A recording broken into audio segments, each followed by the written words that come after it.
Good morning, everyone. I'm Sharon Squassoni. I direct the Proliferation Prevention Program here at the Center for Strategic and International Studies.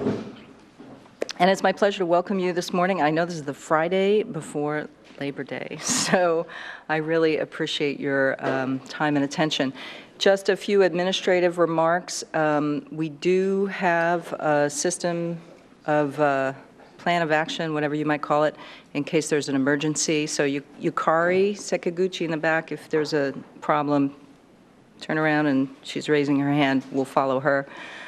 Please turn your cell phones off. It creates a problem with our sound system, and it can also be distracting to our speakers. I am going to introduce our panelists first before we launch into the substance of our discussion today. Everybody knows we're not talking about Iran, right? It's not Iran this morning. It's kind of a throwback to the past, here to talk about non-strategic nuclear weapons and the U.S.-Russian relationship. I am joined today by three experts who all participated in both of the dialogues that we conducted with the Russians, first in October and then more recently in June. On my immediate right is Andy Cutchins, who is a Director and Senior Fellow of the Russia and Eurasia Program, and a well-known author, and I think we didn't overlap at the Carnegie Endowment. I think you were there before me, and in Moscow also. Next to Andy is Ambassador Steve Pifer, who directs the Arms Control and Non-Proliferation Initiative, and Steve is a former ambassador to Ukraine. So all of his experiences, both in the Ukraine and elsewhere during his foreign service career, have been invaluable to our discussions. And then next to Steve is Guy Roberts, who is a former Deputy Assistant Secretary General for Weapons of Mass Destruction Policy at NATO. And Guy and I go back a long time in the arms control, not that long, okay, in the non-proliferation and arms control scene. I am going to try to limit my remarks. I'm just going to set up, how we did this dialogue, what were some of the conclusions, and then we're going to give each of our panelists a couple minutes to give their impressions, or, I asked them, tell me what you thought about this dialogue, what was different, how it changed from October to June, and also what they thought were some of the most interesting outcomes from it. But I think I need to set up this whole thing for you. So I didn't print out reports in deference to the environment, but those are the links, and they're all on our website. There's a long report from the first workshop in October, and then an even longer report from the second workshop in June. This project was sponsored by, technically by the Navy. It was the Project on Advanced System Concepts for Combating, WMD. They sponsor a lot of strategic dialogues. And here's the important part. The grant was awarded for the fiscal year 2014, right? So in about October 2013, things were a lot different than they are today in terms of the U.S.-Russian relationship. The objectives initially were to explore really verification modalities. If you were actually able to sit down officially with the Russians and negotiate an arms control agreement to limit non-strategic nuclear weapons, how would you go, how would you think about it? What verification would you think about? Of course, this changed over time, and initially, the first agreement was to sort of set the groundwork, and the second meeting was supposed to look at very hardcore issues of an agreement. Instead, what we had was Russia's annexation of Crimea, the U.S. State Department's verification and compliance report were the first official allegations of Russian violations of the INF Treaty. We had sanctions, as you well know. And all the while, New START implementation was moving along, maybe a little bit more slowly. And so because of this, because of these increased tensions, what we decided to do in October was, okay, let's focus on confidence-building measures. What can we do in terms of political and technical confidence-building measures? And so in October, we met in Vienna. We had 7 Russians, 10 Americans, and 1 European. We quickly realized that, we do need some vital European voices in this dialogue. We didn't do much better. We had 2 Europeans in June, but I think if we move forward in this process, we'll include several more. And so in the October workshop, we had 3 different sessions. We looked at political factors, technical confidence-building measures, and then political confidence-building measures. And we actually spent an afternoon where we broke up into working groups to come up with specific recommendations. I don't want to overwhelm you with all the details. They are there in the report. I'm going to give you some examples. But in October, the themes were, we sort of rallied around a few themes. One is that, arms control is never easy, and in times of crisis, it's not easy.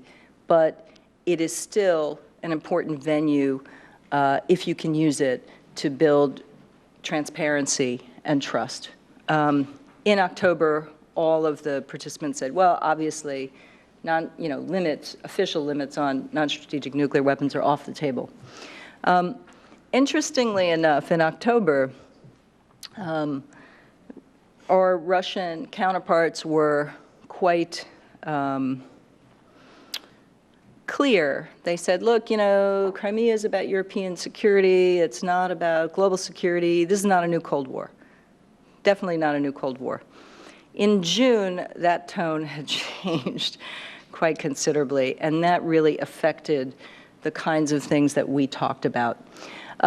We spent a good deal of time. We had some representation from U.S. national labs, and so we talked very specifically about verification technology, and that was one of the areas that we believe could be fruitful, even if we're just looking at longer-term technology developments.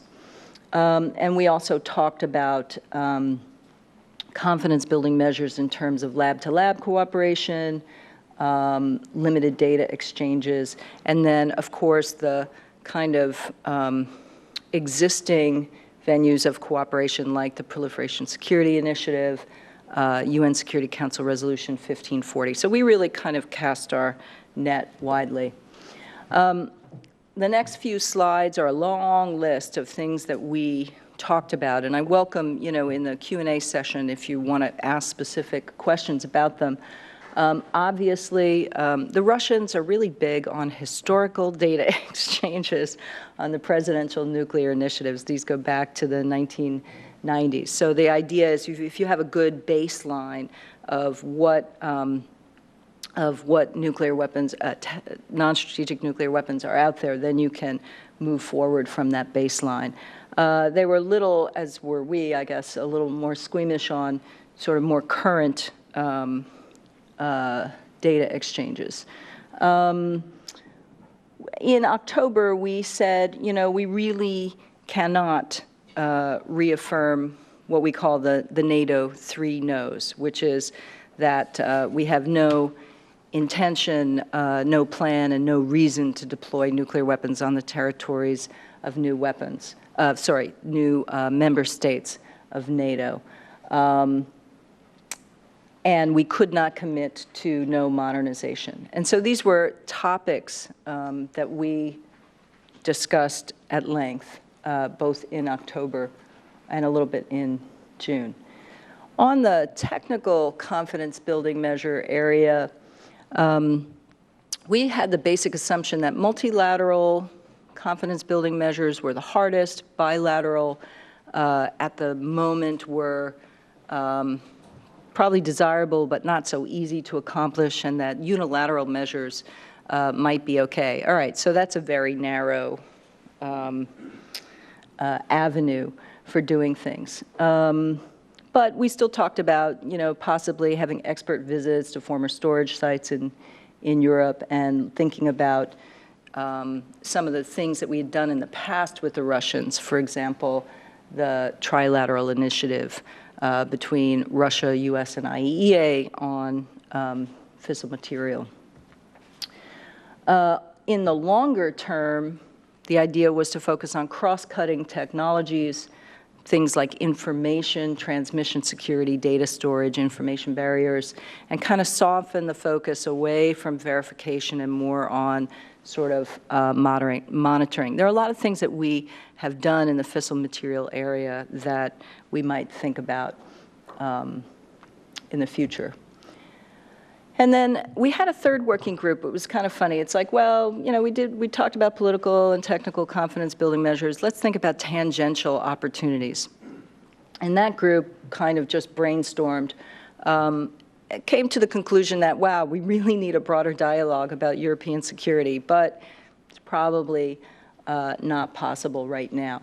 But I think everybody agreed that we really need to create some stability and transparency. And in our June workshop, that was a heavy focus, I would say.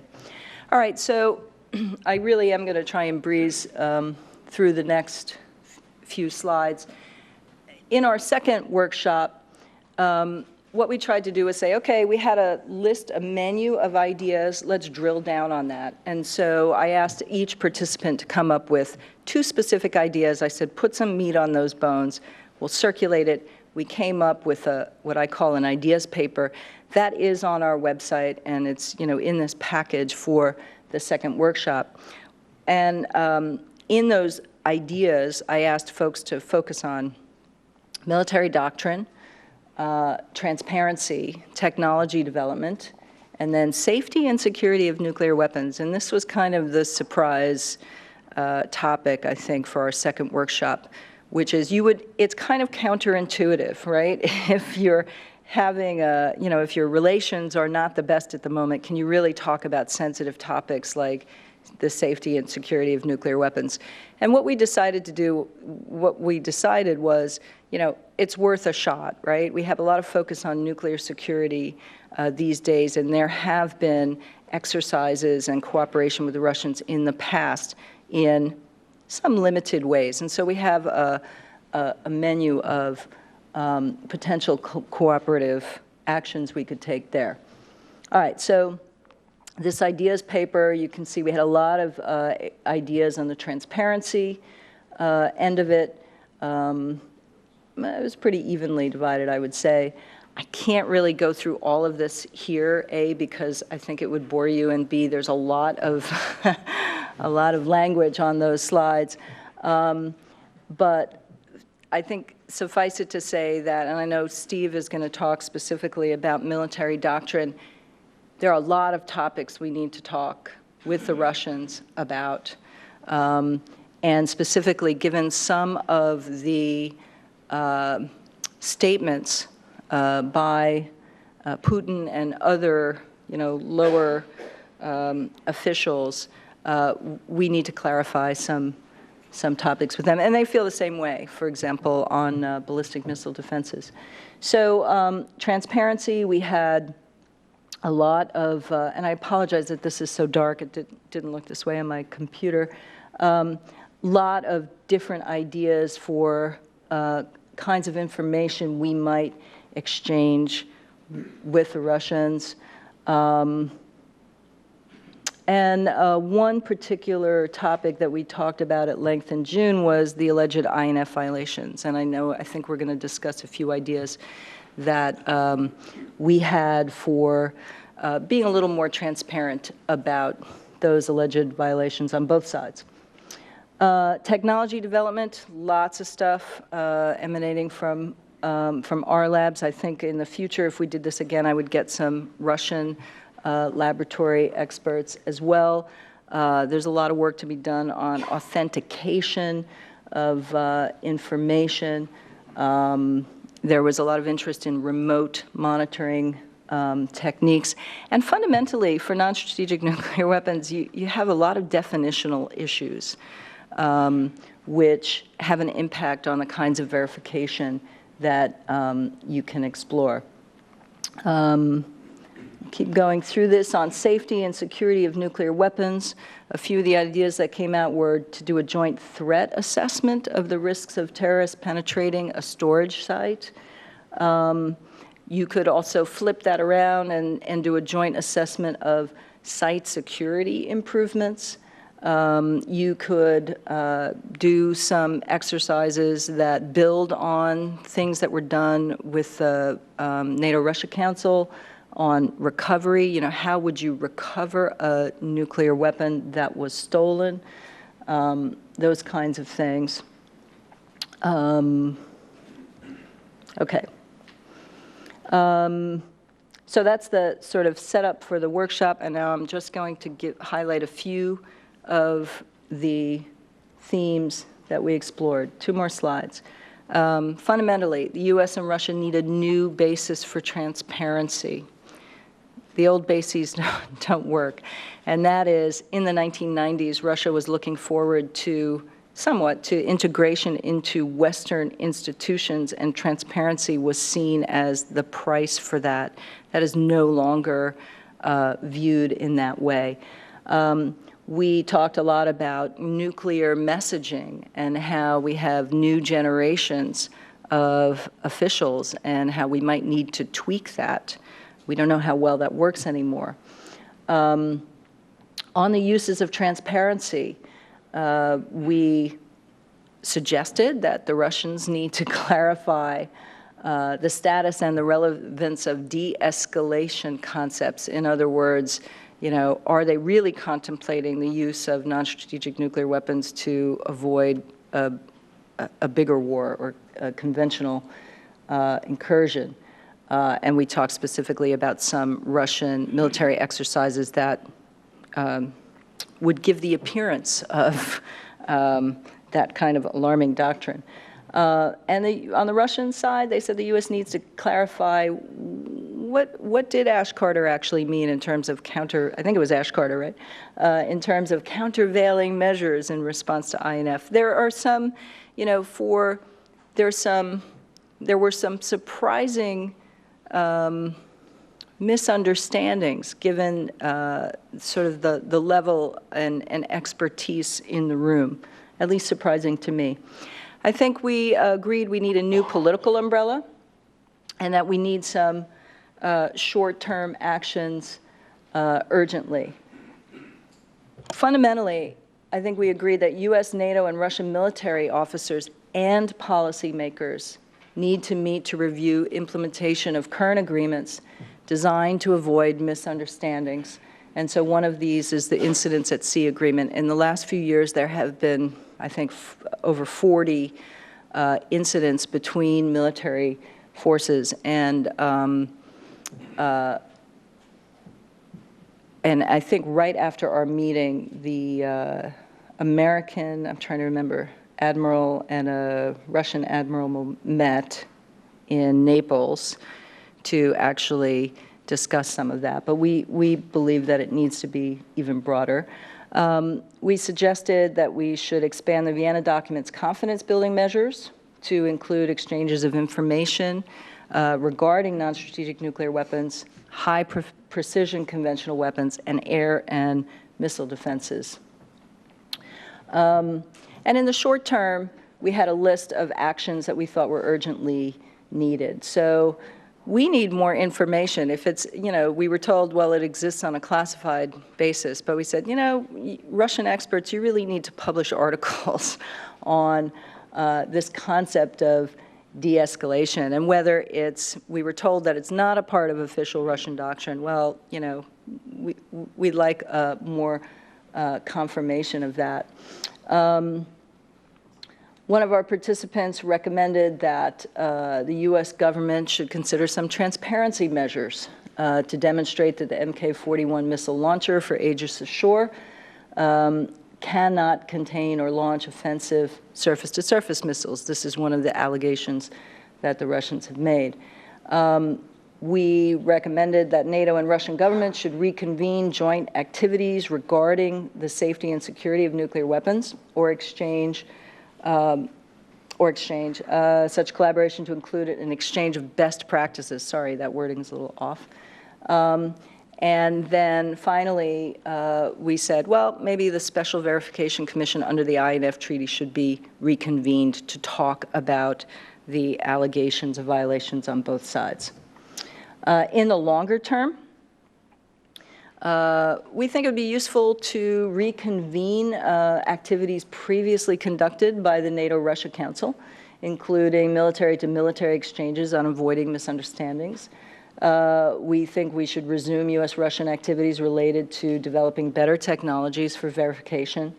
And finally, we think there needs to be a new review of classification issues regarding nuclear warheads. So those are the big sort of items from these two dialogues. And I'm going to stop there and welcome my colleagues. I think we're all just going to sit at this table. We can do it however you'd like, to provide their insights on these two rounds of talks. Thank you.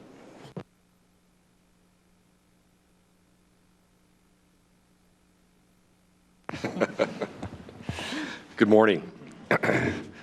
Thank you, Sharon, for inviting me to speak today and also to participate in the two meetings that were held over the past year, October in Vienna and in June here in Washington.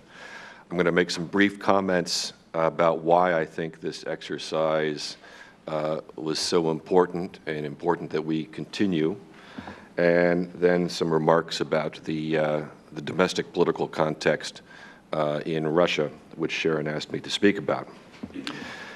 So there is a feeling for me, and I think for all of us, of sort of deja vu all over again in having these discussions.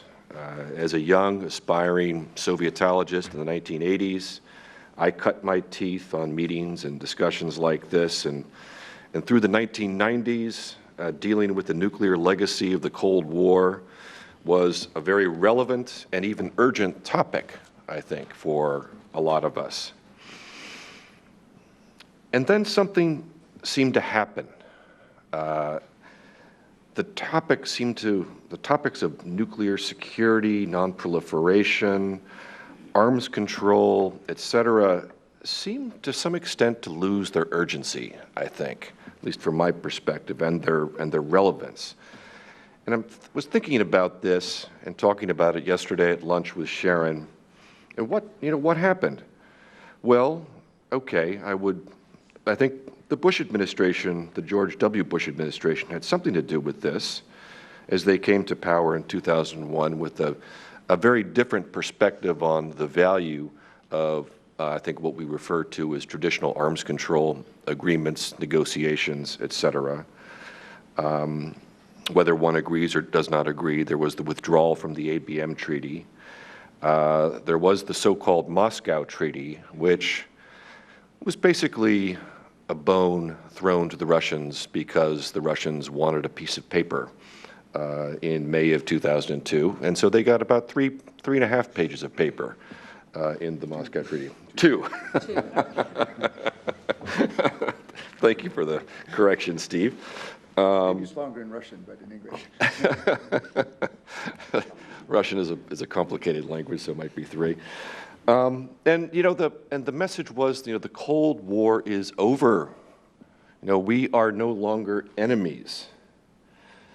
Despite the fact that most of the weapons from the Cold War remained where they were, remained on hair trigger alert in many of the same places as to where they were. And then what happened? Well, 9/11, I think this had something to do with how nuclear security, to some extent, went out of vogue. Although personally, my first thought in watching the second airplane go into a World Trade Center building was, as horrific as this is, imagine what a disaster this would be if this involved a weapon of mass destruction, a nuclear weapon. But I think something deeper was at work. It seems to me like we, and I mean to some extent the policy community in the United States, that we went on a strategic holiday. And we seem to forget to some extent the nature of the existential threat that these weapons present to ourselves and to our planet. Yeah, we had the unipolar moment. Yeah, we had the Eurasian land wars in Iraq and Afghanistan.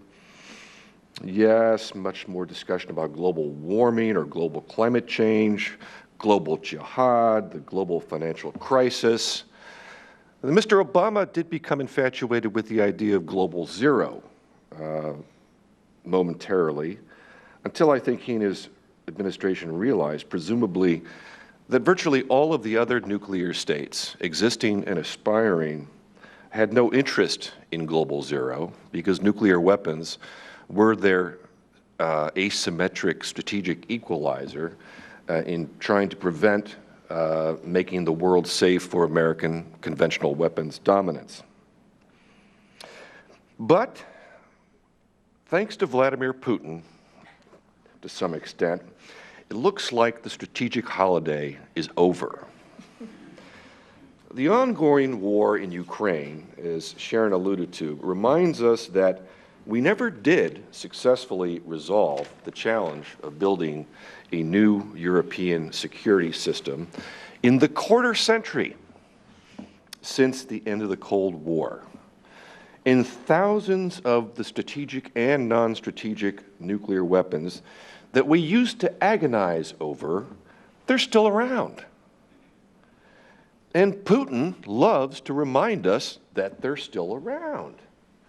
And that, yes, Russia could incinerate Europe and the United States on a moment's notice if they so chose. Now, Mr. Yeltsin used to make bombastic, pun intended, remarks like that, but we would kind of toss it off and say, oh, that's old Boris, he's had a few vodkas and, you know, he's not really serious. But when Vladimir says this, you know, we kind of look at each other and this dude, no, he's not really serious, is he? You know, I remember when Mr. Obama said in March of 2014 in Brussels, just after the annexation of Crimea, and he was making a cutting remark about Russia, really. And he said, Russia is just a regional power.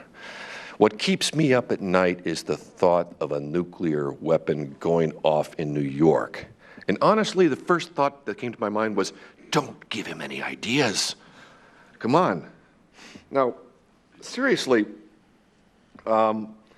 here we find ourselves in a situation today where Russian military forces are violating airspace, sea space of NATO countries at record rates. NATO is preparing to move more forces closer to the Russian border. Military exercises on both sides are beefed up, and we are coming into much closer proximity to each other, as we often did during the Cold War. And the term the new Cold War is already a cliche, whether you agree or not. Now, what happened? Well, that's not the topic for today. I will explain that in my next book. But the point I want to emphasize is that the strategic holiday is over. The topic of nuclear weapons, strategic and non-strategic, and there are a lot smarter people at the table in this room about the technical issues involved, is indeed relevant and perhaps urgent. And that is why these two meetings that Sharon organized were so important. Conversations that used to happen so frequently with Russians 20 to 30 years ago, maybe even more years ago, we have to some extent forgotten how to have. And worryingly to me, the cadres trained to have useful conversations on this topic have diminished.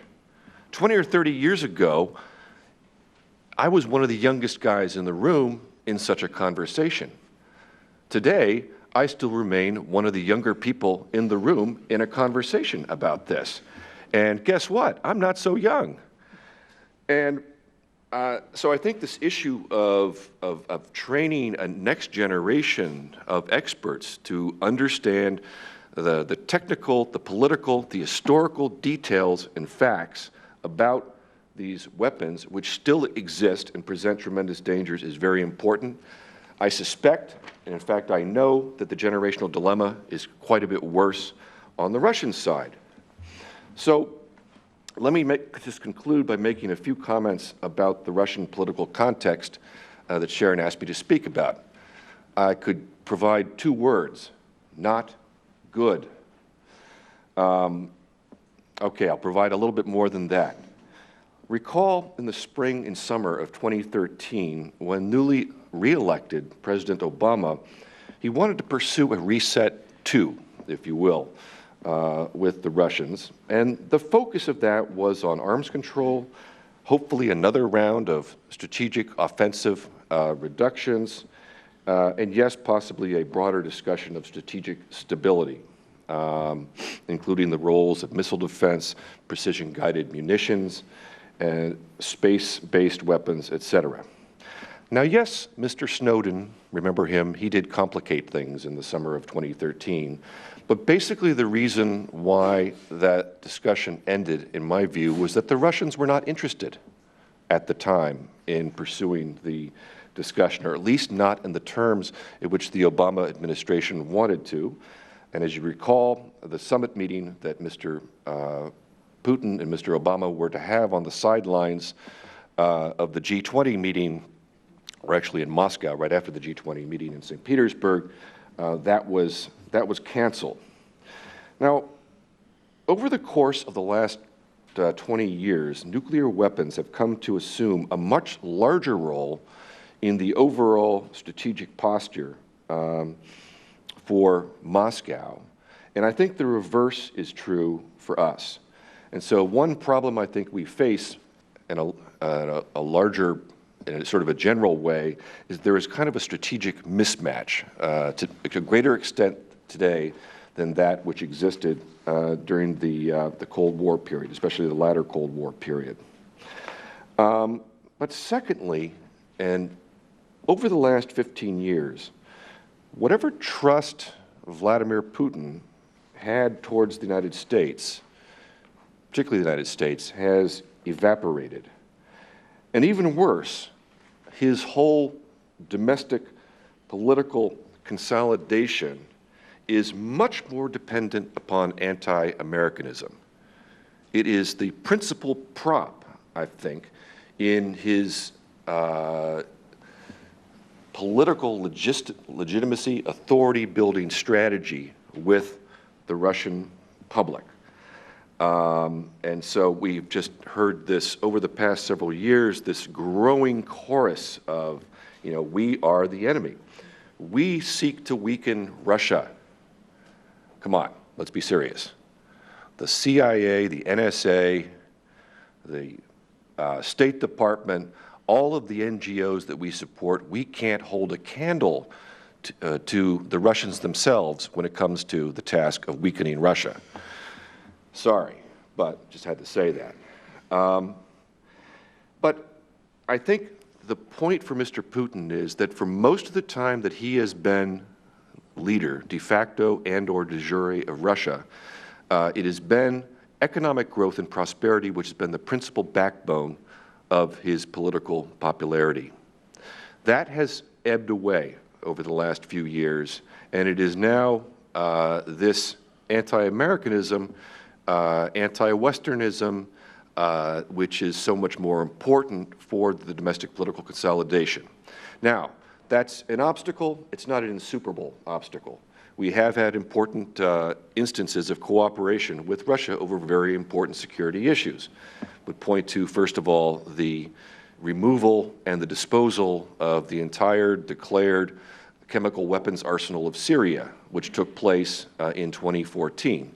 And of course, we've had the important agreement on Iran, which for the first time, Mr. Obama, in his term of presidency, has something nice to say about Mr. Putin. So it is possible, but I think in conclusion, I am concerned that to me, Russia is more unpredictable and potentially more dangerous today than I think at any time in the last 30 years. A colleague over at the American Enterprise Institute, Leon Aaron, wrote a good article, or a provocative article, in the Los Angeles Times about a year ago, arguing that Vladimir Putin is the most unconstrained and heavily armed leader in world history. It's an interesting thought. You know, Stalin was pretty unconstrained, didn't have the weapons that are available now. Brezhnev, Khrushchev were more politically constrained in their domestic political context, et cetera. But I think, I would say the domestic political climate today in Russia may not be so conducive to progress on the issues that we've been talking about, but it is essential that we continue to talk about them. I also think it is essential that we don't take the approach of cutting off our nose to spite our face. You know, to discontinue a lot of the activities that were done in the context of the NATO-Russia Council, to me, that smacks of cutting off your nose to spite your face, because we don't do this as a favor to the Russians. We do many of these cooperative things because we think that they help to alleviate the security dilemma and the security challenges that we face. So I've gone on too long. Let me thank you and turn it over to the next speaker, Steve. Okay, good. Well, first, let me thank Sharon and CSIS both for inviting me to participate today, but also for including me in the workshops that took place in October and June. Because I would very much agree with what Andy said, is these sorts of conversations, these sorts of channels are very important, particularly at a time of more difficult relations between the West and Russia. I'm going to focus my talk on two things that came out of the June workshop: the need to take steps to avoid accident miscalculation, and also the utility of a discussion about nuclear doctrine. But I first might make a comment on just something that Sharon alluded to, which there were a lot of steps, a lot of things that you could do with regards to non-strategic nuclear weapons that particularly in the second session we didn't talk about. And it wasn't that we were unaware of those, it was just that they didn't seem to be issues that had much prospect. And just to briefly go through them, the most direct way to deal with non-strategic nuclear weapons would be actually to negotiate numerical limits on them. And of course, you would have to resolve a series of verification issues and things like that. You know, one idea I think that did come up is, in June, was this difference, you know, does it make sense now to have this distinction between strategic and non-strategic? You know, maybe you want to move to a situation where you limit all nuclear weapons, period. But beyond limits, there were a range of confidence and security building measures, again, that we didn't get into much detail on. One would be transparency, an agreement that the United States, NATO, and Russia would exchange data on numbers, types, and locations of weapons. And then as Sharon suggested in her opening remarks, well, maybe you could start with the unilateral reductions that Washington and Moscow announced in 1991 and 1992, because exchanging data on historical things might be easier than exchanging data on current numbers. Other ideas out there that the United States and Russia might announce a no-increase commitment. Both countries are modernizing their non-strategic arsenals, but it doesn't look like either side sees a need to increase them. Another idea is this idea of demating. In the case of the U.S. non-strategic arsenal, where you're only talking about one weapon, the B-61 bomb, those are not mated, those are not mounted on aircraft. And as we understand, in most, perhaps all cases on the Russian side, the non-strategic warheads are physically separate from the delivery system. Could the sides agree that as a practice, they would basically commit to continue that, keep the warheads and the delivery systems separate?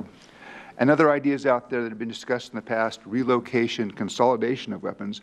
So there's actually this fairly rich menu of ideas on confidence-building measures in addition to numerical limits. Now, there was, I think, a very good reason we did not spend a lot of time in October, or particularly in June, on these questions, because the Russian government has made clear since the New START Treaty entered into force in 2011 that it has little interest in talking about limits or confidence-building measures on non-strategic weapons. The official Russian government position now is that it would be prepared to have a conversation about these systems only once the United States had withdrawn all of its non-strategic nuclear weapons, and that's believed to be about 200 nuclear bombs in Europe, but had withdrawn those weapons from Europe to the United States and then destroyed the infrastructure for them in Europe, a position that I don't think is acceptable to NATO. We've also, I think that there's also turns out to be a little bit more reluctance on the NATO side when you talk about these questions. There has been a conversation ongoing for a couple of years within NATO on the types of confidence and security building measures that NATO might be prepared to talk about. That's been a closed conversation, but when we on the outside get a glimpse at it, it seems like the list of measures seems to be shrinking. And I'll just throw out one example how difficult sometimes this can be. I took part about 2.5 years ago in a track 1.5 conversation where we had a mix of government officials and non-government experts from NATO countries. On the Russian side, it was just non-governmental experts. But one of the ideas that came out of this workshop is that perhaps an easy confidence-building measure on non-strategic nuclear weapons would be to say, okay, you can go to places where we used to store non-strategic weapons and verify that they're not there, because you're not giving away much information on current stockpiles.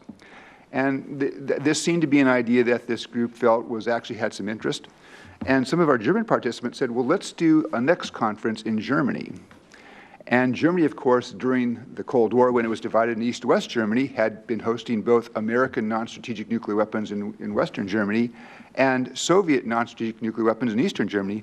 And the idea was we can have this workshop take place in Germany and have a field trip and go and visit a former American site and a former Soviet site. And that idea had a lot of interest until it ran into the wall posed by American, NATO, and German security procedures. And we've yet to have those visits. So I think the workshop, particularly in June, we said, let's focus on more modest and more achievable steps with regards to non-strategic weapons, but also in the current circumstances, particularly with the deterioration in relations that's taken place largely since the Russian seizure of Crimea and Russian military action in eastern Ukraine, in what can we do and what is necessary? And so one area that we focused on, and this really moved beyond non-strategic weapons, was an urgent need to avoid accidents and miscalculations. And since early 2014, since the time of Russia's illegal seizure of Crimea, you have had a significant increase in the number of instances where you have NATO and Russian military forces, aircraft, ships, operating in close proximity to one another. So, for example, NATO now reports that in 2014 and the first part of this year, they are intercepting Russian military aircraft near NATO airspace at a rate 3 to 4 times the rate of 2013. The European Leadership Network came out with a report last year where it talked about 40 potentially dangerous interactions between NATO and Russian military units. And I think there were 2 cases in that report that were particularly alarming, where it was reported that Russian intelligence aircraft operating in international airspace, but operating in or near civilian air lanes, were operating with their transponders off, which meant that they were invisible to civilian air traffic control. And the potentially most disturbing case was last year where an SAS airliner south of Sweden had to take evasive action at the last moment to avoid a mid-air collision. Now, I would argue that neither side wants these kinds of accidents and miscalculations, and there in fact is a significant body that they can build on to try to avoid this. In the U.S. case, you have the 1972 Incidents at Sea Agreement, and you have the 1989 Dangerous Military Activities Agreement. And a number of NATO countries have parallel agreements with the Russians, but not all. And there's no blanket agreement that covers sort of all NATO forces and Russian forces. But agreements like Incidents at Sea and Dangerous Military Activities were designed to set rules for how military forces would operate. So, for example, in the Incidents at Sea agreement, once that was internalized, American Navy pilots were told that if you're intercepting a Russian aircraft near an American aircraft carrier, this is the specific angle that you approach at so that you do not seem hostile. The agreement which set things like, say, aircraft cannot overfly ships of the other side at an altitude lower than such and such.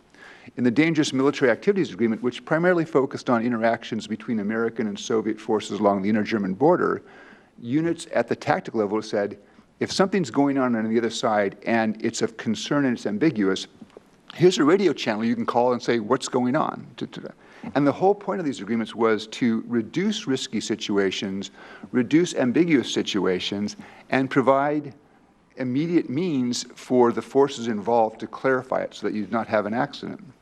And so I think we came out of the discussion in June with the idea that it would make sense, despite the ratcheting down in NATO-Russian military, NATO-Russia contacts, to have a NATO-Russia discussion that would look at these agreements update them, and then try to negotiate an agreement that would cover all NATO and Russian military forces.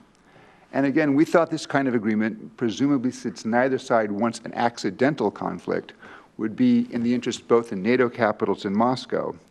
Now, the one question that came up was, well, would the Russians really want this? I mean, if one of the things that the Russians are trying to do with this uptick in Russian military activity over the last year is to intimidate, create concern in the West, do they want to take the edge off these sorts of activities? But I think it's important to ask, go back to that case with the SAS airliner last year. What would have happened had the pilot not taken evasive action and there had, in fact, been a mid-air collision between an airliner and a Russian military aircraft with its transponder off? Think about the impact on Russia's image, but also think about the pressure that then publics would be applying on NATO military forces to be much more aggressive in terms of intercepting and escorting Russian military aircraft. So this is something neither side should want. Another idea that came up is that although there have been lots of tensions, you do have a couple of documents in Europe that have worked. The Vienna document on confidence and security building measures and the Open Skies Treaty. So the question is, could you take those documents and improve them? The Vienna document on confidence and security building measures, for example, requires that you notify exercises over a certain level. Could you lower that level so that, in fact, NATO and Russia are notifying to each other more of their exercises so you avoid a situation where a snap exercise runs the risk of being misinterpreted by the other side? Likewise, with Open Skies, could you negotiate an increase in the number of flights? Because, again, these can contribute to confidence. And then one suggestion that came up was, well, could you begin to expand coverage of some of those data exchanges to include things like non-strategic nuclear weapons? I think the group recognizes that would be difficult, but there might be some interest on the Russian side if the United States was prepared to talk about things like providing data on missile defense systems, which are now being deployed to Europe. So those were some of the ideas that we talked about to reduce the risk of accident and miscalculation. We also thought that there was quite a bit of utility to begin discussing nuclear doctrine. And looking at the two sides, I mean, NATO has made clear that it remains a nuclear alliance.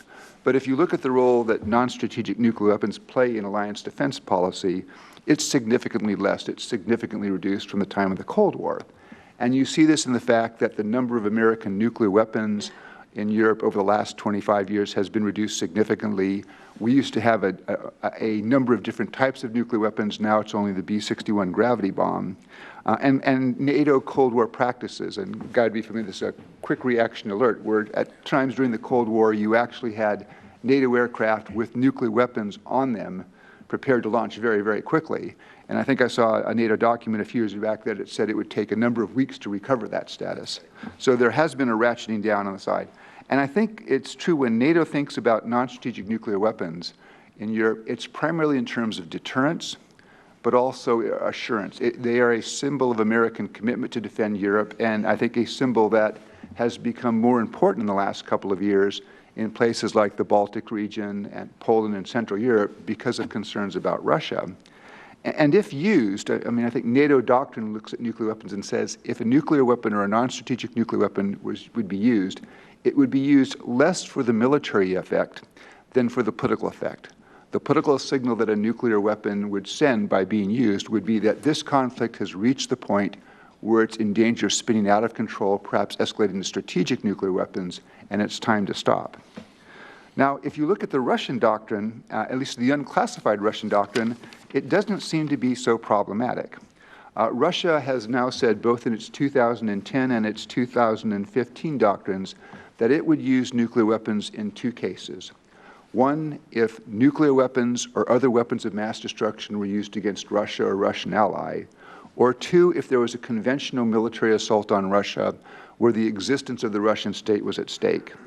And I look at those and I say, well, that doesn't sound that much different from NATO's policy of flexible response in the 1960s, 1970s, and 1980s. But there are some questions. First of all, we don't know what classified Russian doctrine says. There is this notion of Russians talk about de-escalation, the idea of escalating the use of nuclear weapons to stop a conflict, which again sounds like it might be similar to flexible response, except there's not a lot of clarity about the doctrine. For example, what is the threshold for nuclear use that the doctrine sees? How low is that? some descriptions seem to suggest that de-escalation envisages use of nuclear weapons as much for their military impact as for a political signal.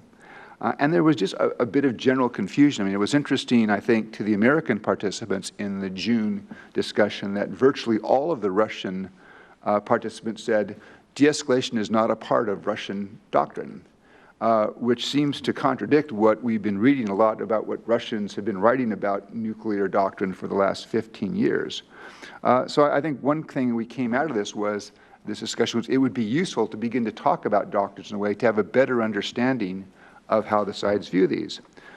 It was also really very clear from the June discussion that when Russia looks at non-strategic nuclear weapons, it is looking at these weapons as an offset for what it regards as NATO and American advantages in precision-guided conventional weapons and in conventional and general purpose forces.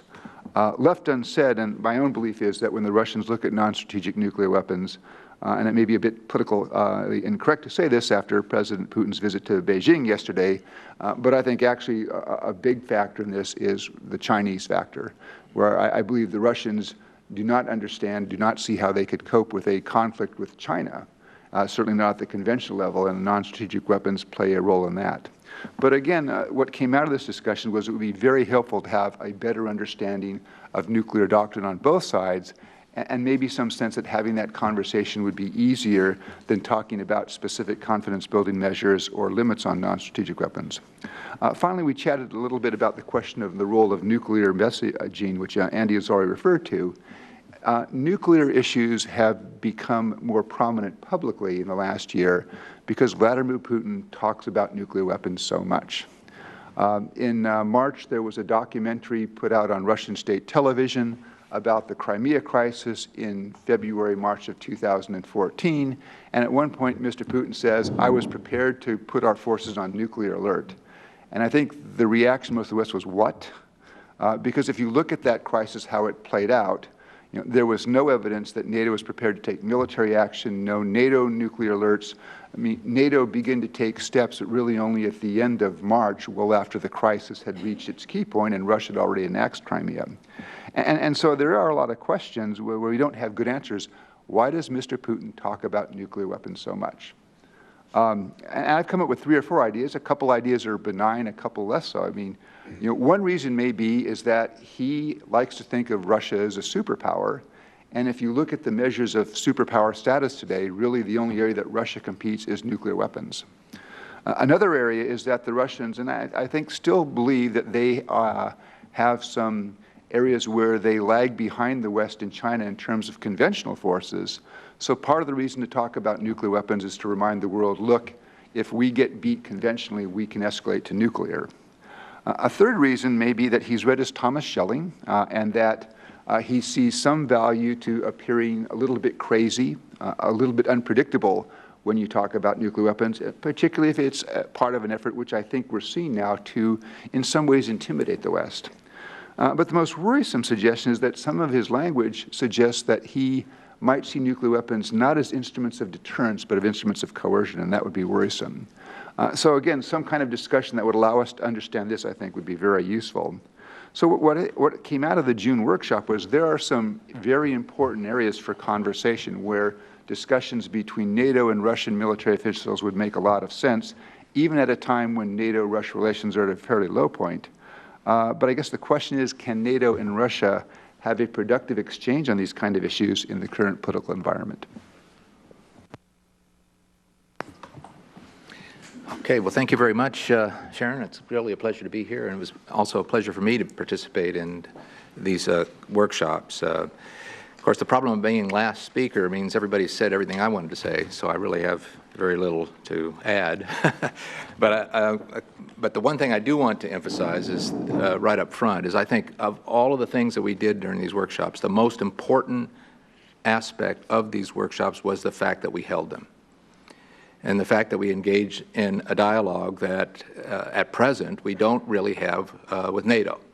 The NATO-Russia Council process has been suspended until further notice. And there is no dialogue going on between NATO and Russia, and I regret that. Certainly, at the height of the Cold War, we continued to have a dialogue, and not to discuss these things, I think, is a dangerous opportunity for miscalculation. It's interesting to reflect back over the last decade and see how much things have changed. And first of all, in 2003, I was working in the Department of Defense, and I was actually one of the people that were negotiating the Moscow Treaty.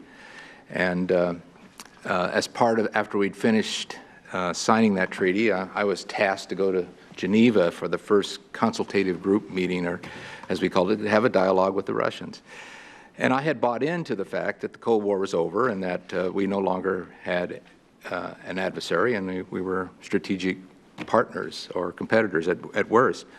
So I dutifully, in arranging the room for our meeting, set the two heads of delegation at the heads of the table and the delegations down the sides. And the Russians went crazy. Absolutely said, no, no way, it's got to be across the table. And we wouldn't do it like that, as a collegial kind of a relationship. And then when when our head of delegation started talking about the fact that you were no longer an adversary, I still remember the head starting to turn red from that kind of attitude, which clearly indicated the United States was going to treat Russia just like it treated any other country, and there was no longer this same status, so to speak. So then a couple years later, in 2005, and I assume my post at NATO, it's hard to believe now, but in actual fact, we were seriously talking about NATO becoming a member, Russia becoming a member of NATO, and being a part of a membership action plan. And we'd actually circulated a few drafts and had some discussions. And then in 2006, we had something called the 12-city tour of Russia, in which senior NATO officials were tasked to go out to the 12 major cities in Russia and talk about how wonderful NATO is and how we're no longer in opposition. So I got the short stick, and I got Murmansk. So I dutifully trotted off to Murmansk, above the largest city above the Arctic Circle, but shedding people left and right as we speak. And lo and behold, when I showed up at the university, there was about 150, 200 people there protesting my presence. And I couldn't figure this out. So I walked up to this elderly gentleman who had some ribbons on his blouse, and with my interpreter, I said, well, why are you protesting my presence here as a NATO official to talk about the great relationship we have with Russia? And his answer was, because my pension is too low. Now, it took me a while to figure that one out, but what he was essentially saying, and I think was echoed by Steve earlier here, and Andy, is that all the problems internal within Russia is not our fault, it's because of you guys. It's because of what you did to us.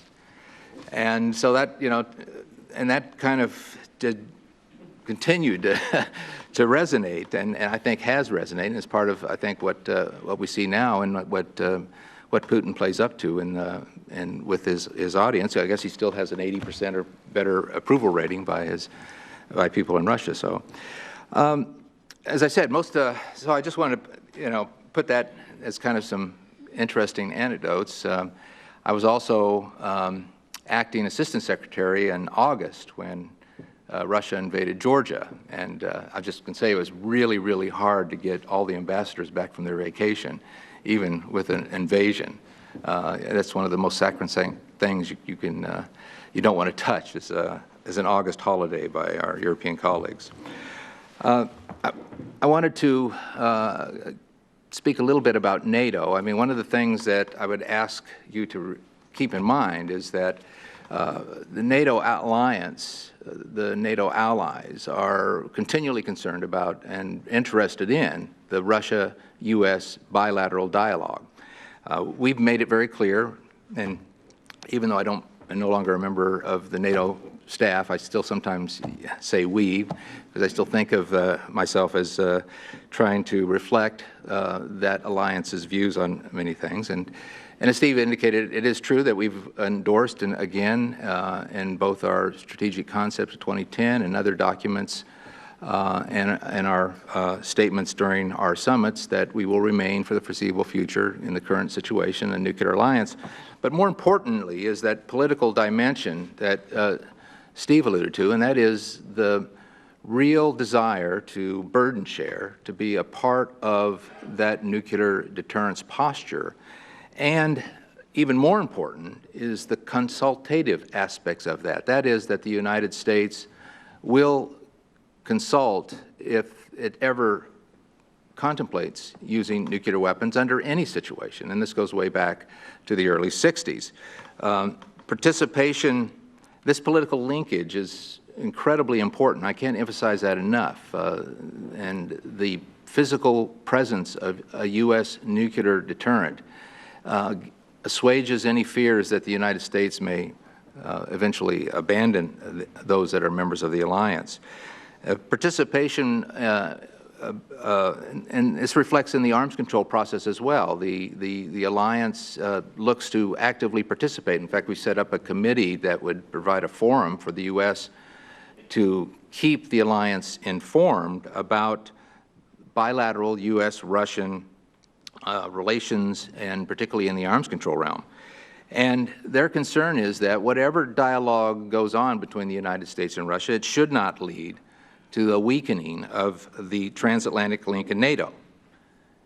And it shouldn't, instead, it should be based on the assumption of reciprocity between the allies, not just the United States, the allies and Russia.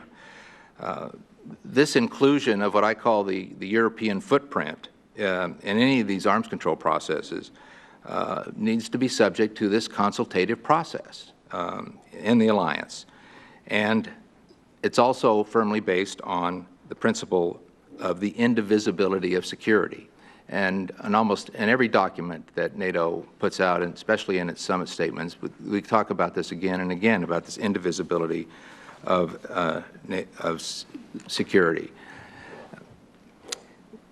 Saying all that, the alliance still goes at great lengths to endorse and support and embrace arms control and the reciprocity aspect of that. Even the most diehard official within any government in the alliance that believes that we should eliminate all nuclear weapons, they talk about it only in the official context of reciprocity and a quid pro quo, that we would not eliminate our nuclear weapons, we would not reduce our nuclear posture, except in a process of discussion and negotiation with Russia.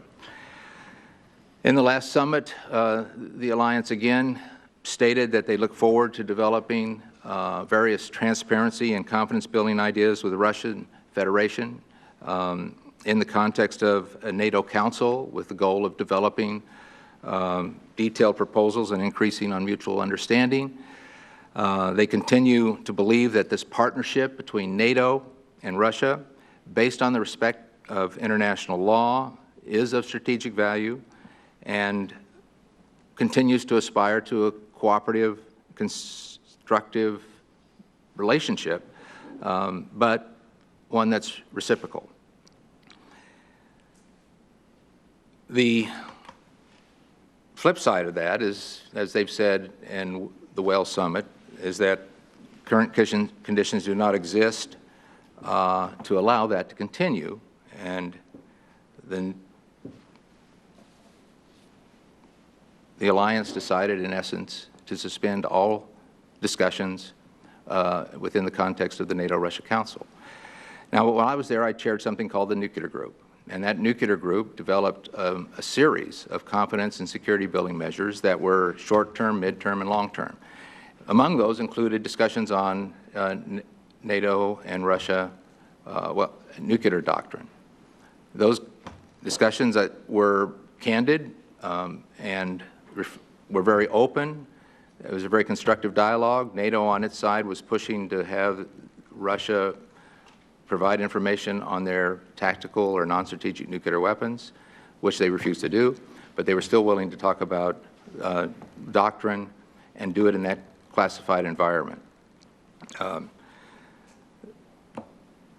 We had 3 of those meetings. We also dealt with safety and security of nuclear weapons, and in that process, each nuclear weapon state, of which there are 4, United Kingdom, France, the United States, and Russia, conducted very specific safety and security exercises at a location in each one of those countries. They were very successful, and they were really eye-openers for the NATO alliance as to how these countries would conduct response to situations where a nuclear weapon might have been stolen, there might have been an accident, or there might have been a detonation of some sort. The follow-on exercise was to be a nuclear weapon or nuclear device in a country that wasn't a nuclear weapon state. And Russia decided they asked that it be in one of the states that had the dual capable aircraft mission. None of those states came forward to have this exercise. Another country did, and the Russians refused to participate. And this was all happening in 2010 and 2011. And at that point, there was no longer any discussion on transparency and confidence building. So I'm back, I guess, and I'll just close up because I think it's good to have some discussions. But again, as far as NATO is concerned, they're very interested and keen on having a continuing dialogue on these confidence and security building measures. That's not happening. And given the continued animosity and difficulties and challenges of the various accusations and allegations, I really don't see that happening in the very near future. How are we doing? Well, I guess I can finish up by telling a story that I think aptly captures our challenges, and that is the story about 2 hunters that go hunting for bear up in Alaska. They get up there and they're dropped off by the pilot in this little airplane, and the pilot says, well, you know what, just to let you know, I can only take back you 2 guys and 1 bear. 3 days later, the pilot flies back, and there's the 2 hunters with 2 bears. And they start arguing, and he says, look, I can't do it. And finally, one of the hunters says, look, I'll give you an extra $1,000 if you'll take all of us, including the 2 bears. He says, well, okay. They load the 2 bears in the plane. The 2 hunters get in the plane takes off. It gets about 5 miles and crashes. And miracle, miracle, both hunters survive. One staggers up, looks around and says, where are we? The other one says, well, I think we're about 2 miles further than we were last year. So we continue to go down that path. And with that, I'll close and take your questions. Thank you. Thank you, Guy. Well, we do certainly have a lot of, was it the same pilot both years? Different pilot. Yeah. I don't think so. We certainly have enough time for questions, and while you are all gathering your thoughts, let me just pick up on a few things. I know the agenda says that listed me as an additional speaker. I'm not going to talk. I've said enough. What I'm going to do is moderate a discussion and take your questions. On the NATO-Russia Council, Guy, even if NATO were inclined to resume some of those activities, do you think the Russians would bite? I don't think so, and part of the reason is that, you know, and surprisingly for an alliance, and at the Wales Summit last year, actually it's exactly a year from last year, there's some very, very strong language that made it quite clear that there was no longer going to be business as usual with the alliance. For example, quote, Russia has breached its commitments as well as violated international law, and that's a very big thing for Europeans, thus breaking the trust at the core of our cooperation.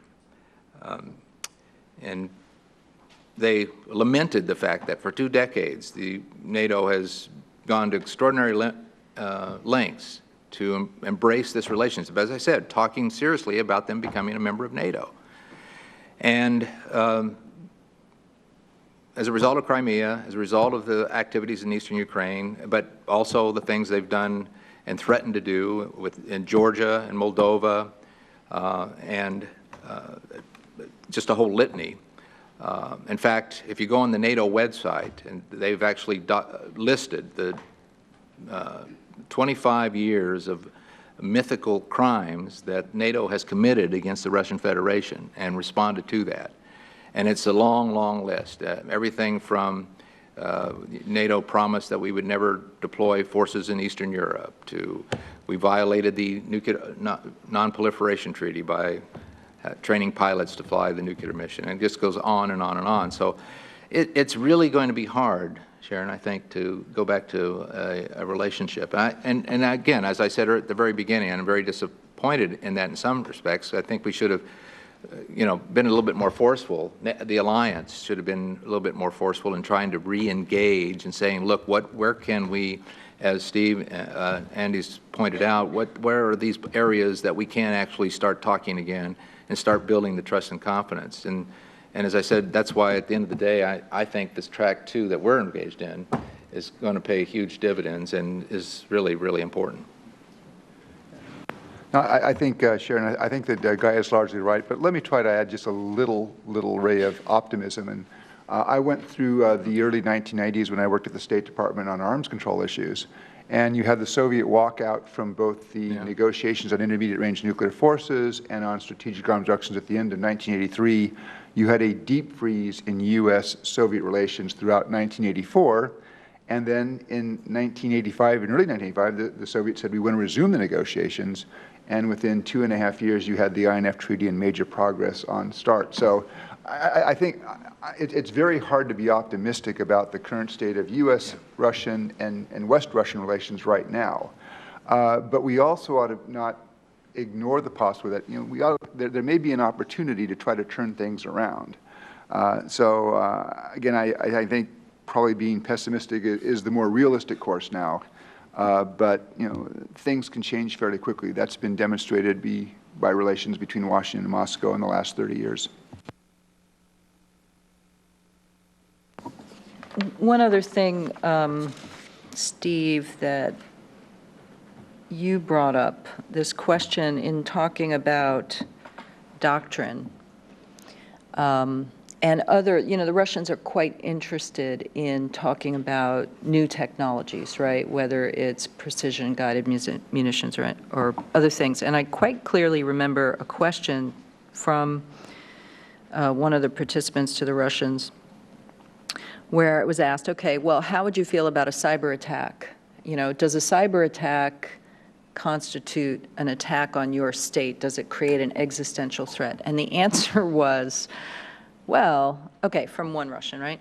Well, that depends on how successful it is, right? So that seems to be a very risky situation for us to be in, and I fully understand that these talks with Russia and with everybody else on cybersecurity and on any kind of limits are difficult. But once you introduce the notion of, well, a nuclear response to a cyber attack, it seems to me we need some kind of forum for at least discussing these issues. And NATO may not be the right place. I mean, I just welcome your thoughts on that. No, I think one of the things that came out in the discussion was that on the NATO side, my guess is that the alliance is going to have to be prepared to talk about questions other than non-strategic nuclear weapons if it wants to have a dialogue with Russia on non-strategic nuclear weapons. And that would include questions like missile defense. It would include issues like conventional prop global strike. And it might even include issues like conventional forces, because I do believe that at least now, while the Russians are in the process of modernizing their conventional forces, there is a perception, and I think it still reflects the reality, that if you look at NATO forces and Russian forces at the conventional level, NATO still has some significant quantitative and in particular qualitative advantages. So you're going to have that broader discussion. Where cyber fits into that, I don't know. And part of it may well be is I'm not sure yet that either the United States and Russia separately have a fixed enough doctrine on cyber to have that conversation. Now, you could argue maybe it's better to start the conversation before sides get fixed.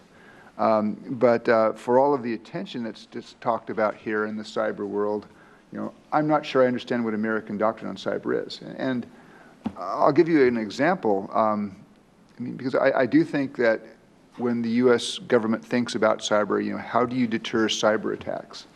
And about 4 or 5 years ago, I was out. Strategic Command does this annual deterrence seminar in August, where they talk about a range of deterrence questions. And at one time, they had a very interesting panel on cyber deterrence. And the question I posed, and I'm not sure I felt I received a good answer, was, when I look at deterrence in the strategic nuclear area, I understand what we're talking about, because I can read Hans Christensen's writings and say, how many strategic bombers does the United States have?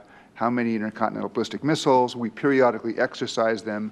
So it's very clear to the world, what backs up American strategic deterrence in terms of forces and doctrine. If you look at the cyber side, it's still a pretty opaque world. I mean, we don't know, how much does the U.S. military put into cyber, how many people are working on what sorts of capabilities. And so I don't know how deterrence works in that world when you're not communicating to the side. If you conduct a cyber attack, here's what might happen. And we may have to be getting our own thinking a bit in order before we can have a useful conversation with the Russians on that. Let me just add, at NATO, we have a cyber center of excellence in Tallinn, and that was the genesis of that was a cyber attack, massive cyber attack from unknown sources. And as a result, at NATO headquarters, they've created a cyber division, very small, but one that is, again, not wholly endorsed by all the members of the alliance, but is, again, recognizing the many challenges and difficulties, what is an attack and so on and so forth, and trying to come to grips with it by creating an infrastructure to deal with it and have a forum for discussion on that. And there was talk about having a working group like that in the context of the NATO-Russia Council, just like we have, I chaired, for example, a theater missile defense subgroup in addition to the nuclear group, and which we had very good cooperation with the Russians up until 2008. So that's, again, they've structured themselves to try to deal with it, but again, there's a long way to go. Thanks, Sharon. Yeah, Steve put his finger, I think, on the sort of essential question, and you kind of rephrased it. I think, does Russia want to reduce the risk? And when we look at an incident like MH17 and the response to MH17, that certainly doesn't give one great optimism, and it certainly is a massive trust destroyer.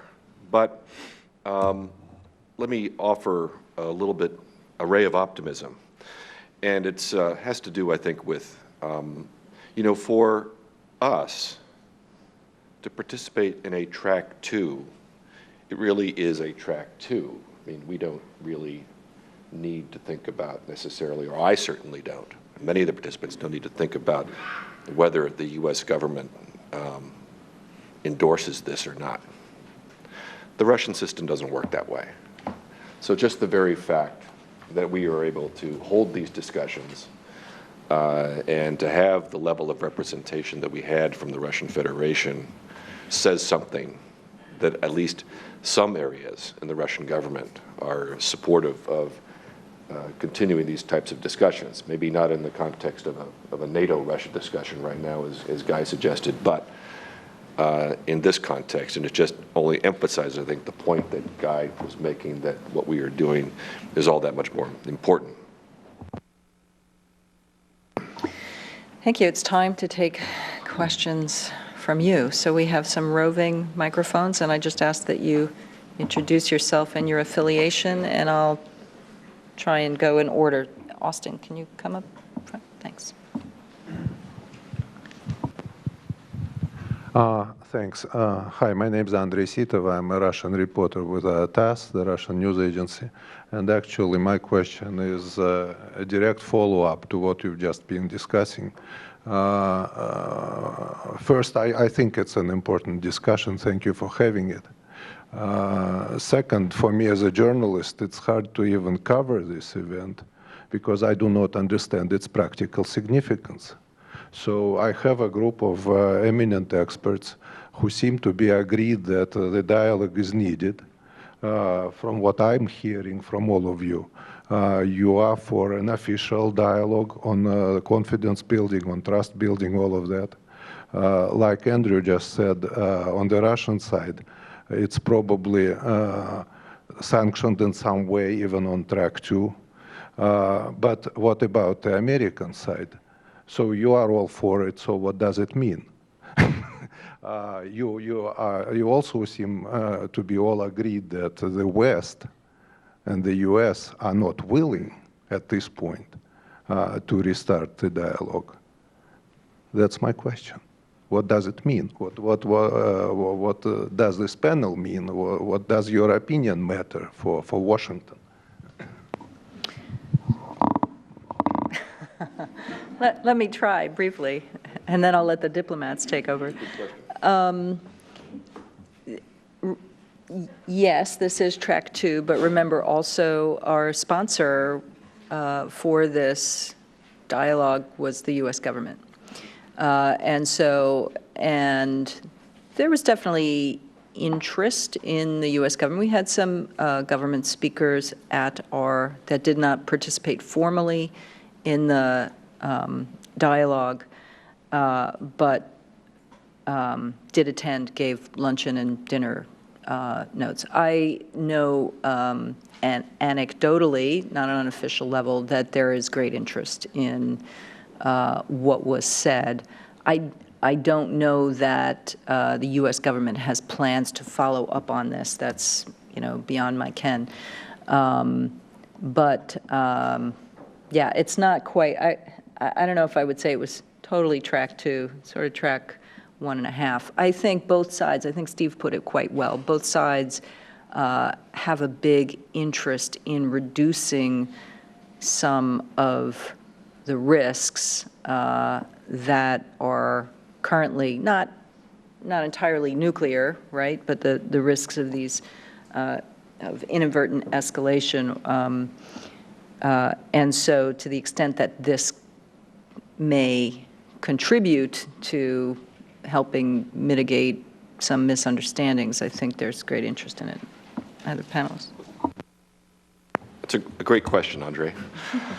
But just on the value of the event today, okay, this event is being streamed live on the internet, and I believe that C-SPAN is also broadcasting the event.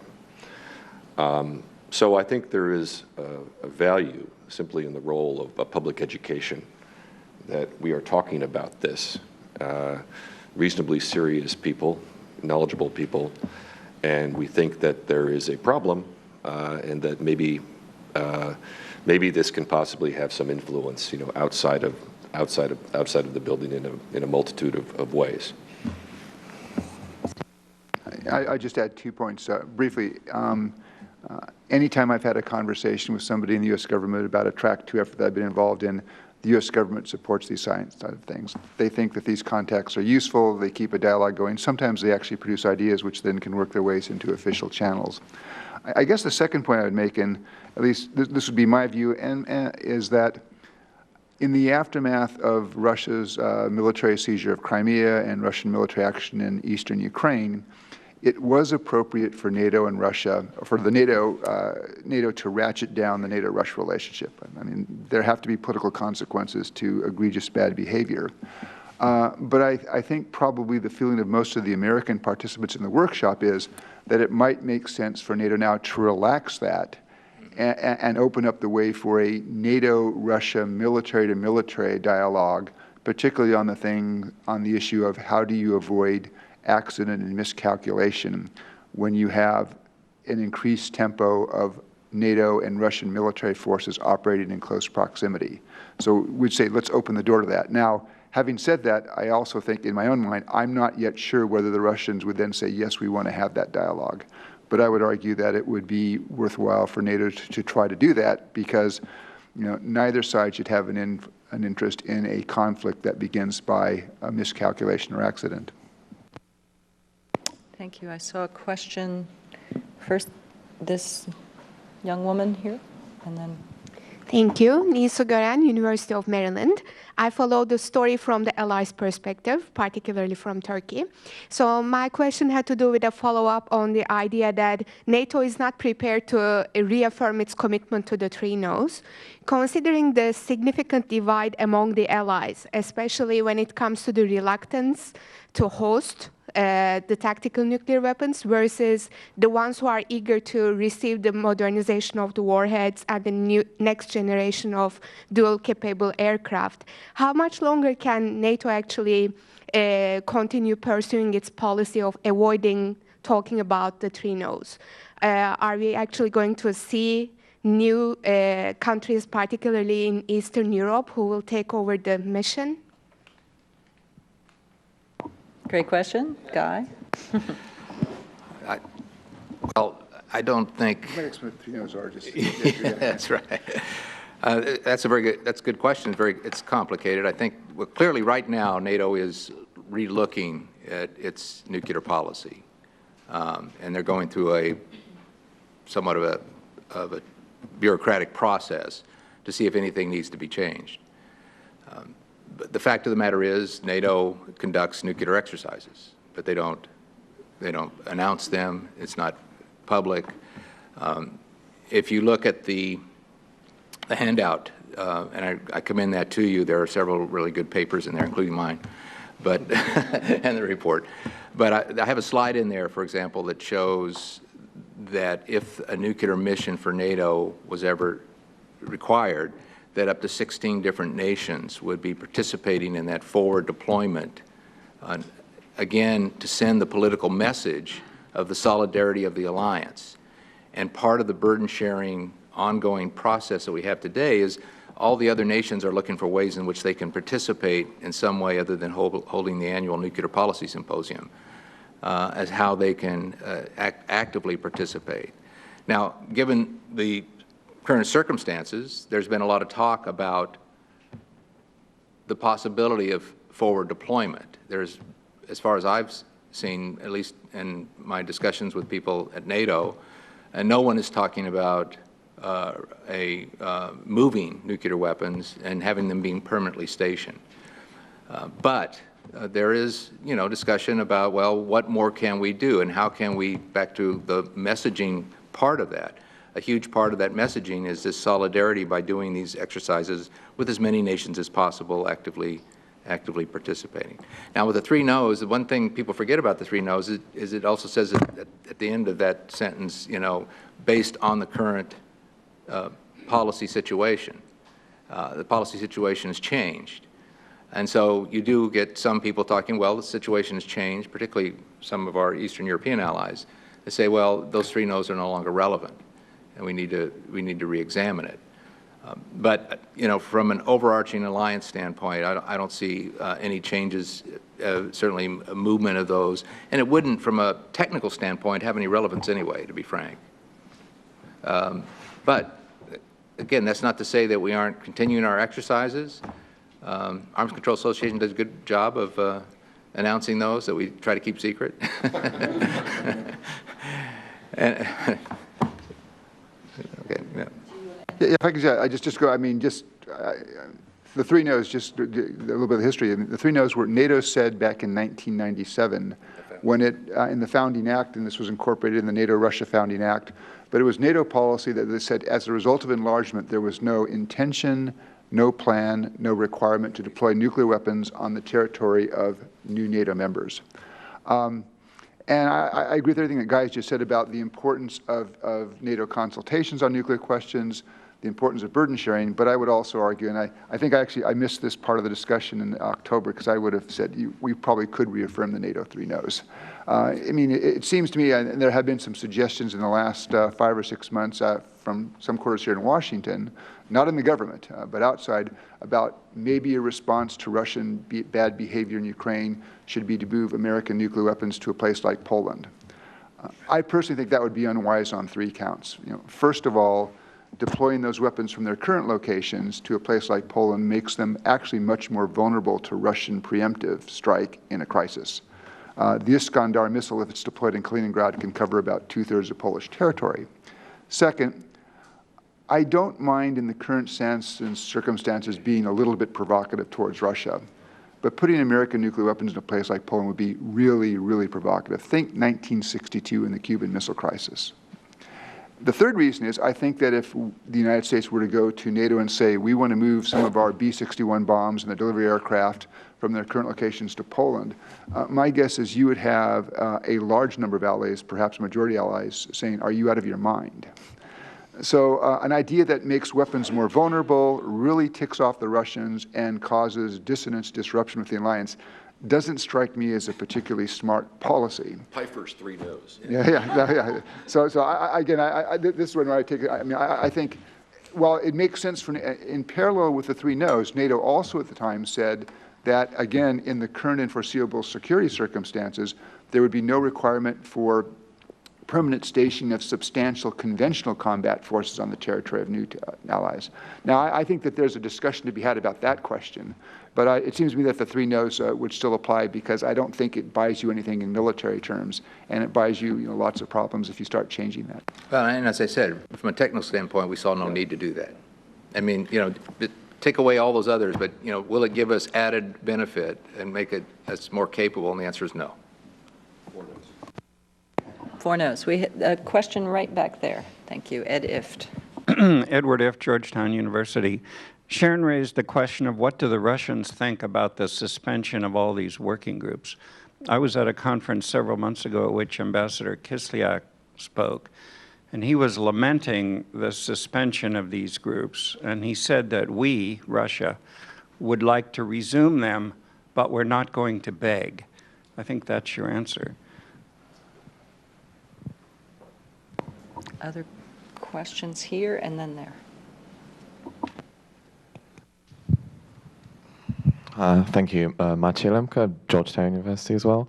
So Pew Research Center released an interesting results of its poll conducted in several NATO countries, Ukraine and Russia. And one of the things that the poll showed is a very sharp divide within NATO on the Article 5 commitments.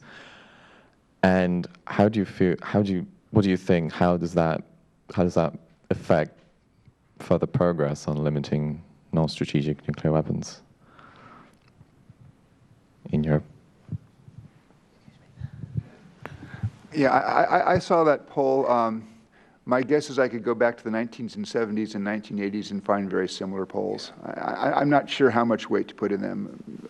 I think NATO governments very seriously understand what Article 5 is about, and I think that they understand that supporting each other in Article 5 is essential to maintaining the alliance. Now, and I see that as a totally separate question from the issue of non-strategic nuclear weapons.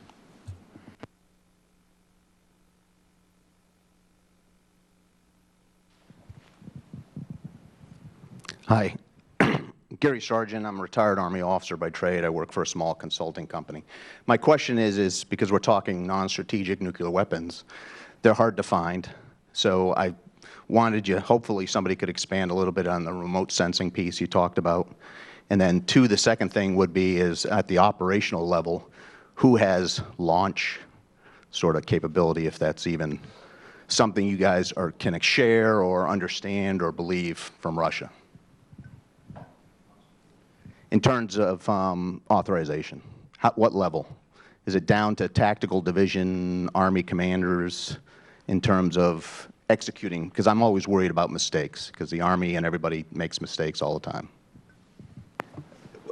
Yeah, it's a very long, if there was a scenario where we would actually contemplate the use of nuclear weapons, then there's a process that we go through. It's actually interesting. Is that what you're talking about? No, I'm talking on the Russian side. Oh, the Russian side. If you guys know that, or if it's even, I don't know that. And I don't know. Yeah. On the issue of remote sensing, you know, the challenge that you face with non-strategic, well, in arms control, right? The closer you get to the warheads, the more intrusive the monitoring is going to be. And so you can talk about non-intrusive monitoring and then remote monitoring. We did talk about, I'm trying to remember the technology, the muon radiography. We're at a little bit of a loss. I'm trying to think we're all political scientists. I'm not sure here up on this panel, but oh,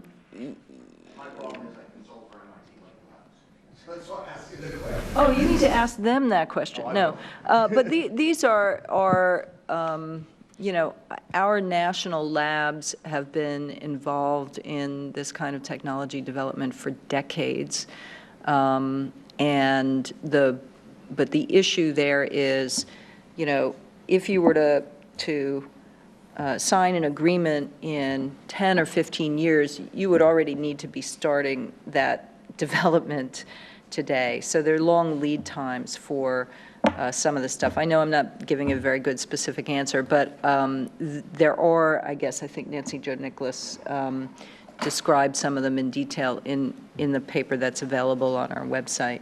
But the point is, you need to start that collaboration now. And the earlier, if you do that collaboration with the Russians, then you know you all have buy-in into particular techniques and approaches.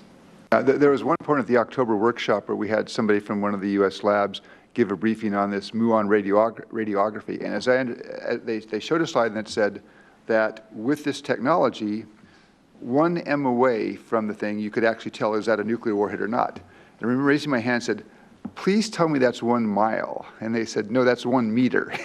So we're still talking about limited technology, but it gets to Sharon's point, and I think pretty much everybody agreed on the American and the Russian side is that there would be value in having a dialogue right now between American, Russians, and others that said, how do you develop verification technologies, looking to getting questions that go beyond current treaties? You know, how would you, for example, if you wanted to monitor a limit on nuclear weapons in storage, what would be the sorts of technology that you would need? And then actually putting time and effort into developing them now. So if political circumstances reached the point where you could get that treaty, the treaty wasn't held up because you didn't have the verification techniques. And to the extent that you could develop some of those technologies and techniques in a cooperative manner, where it was not coming from an American lab or a Russian lab, but it was coming out of a joint effort, that technology actually in the end might be more acceptable to both sides.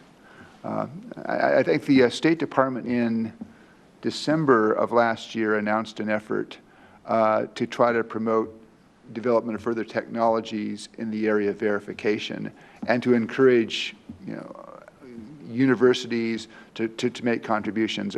What I don't have a good fix on is how much funding went to that thing, but they are beginning to think about how do you develop technologies so that you have things on the shelf and the absence of a particular monitoring technology does not prevent a treaty from going into force.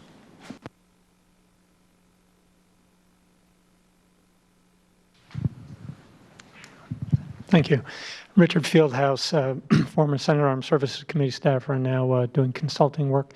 I wanted to sort of provide a context and a question and you've all explained under the current circumstances with Ukrainian crisis left unresolved and the risks that ensue from that and the fact that so many of the official dialogues have come down. I think there's wide agreement that this is not a time when there's going to be any likely progress on this issue. And maybe if there's some political resolution of the Ukraine crisis, that would change dramatically. But there is an avenue that I want to explore, and I know some of you have thought about this. The New START agreement, a new treaty, will come to an end at some point. And there may be an interest, both in the United States and Russia, in either continuing or doing something additional. So there are restraints on both sides and their strategic nuclear forces. I would point out that from the Senate standpoint, when the Senate considered the New START treaty, and in many communication since. It's been a clear and official part of the Senate perspective that any future arms control of Russia would have to include non-strategic nuclear weapons. And that's actually written into the resolution of advice and consent to ratification, and it required the administration to actually make an official approach to Russia to begin a dialogue on these non-strategic nuclear weapons. They did. The Russians weren't interested, et cetera. But the question is, can you foresee a time when that might be the avenue, if you will, to having serious official dialogue on the issue?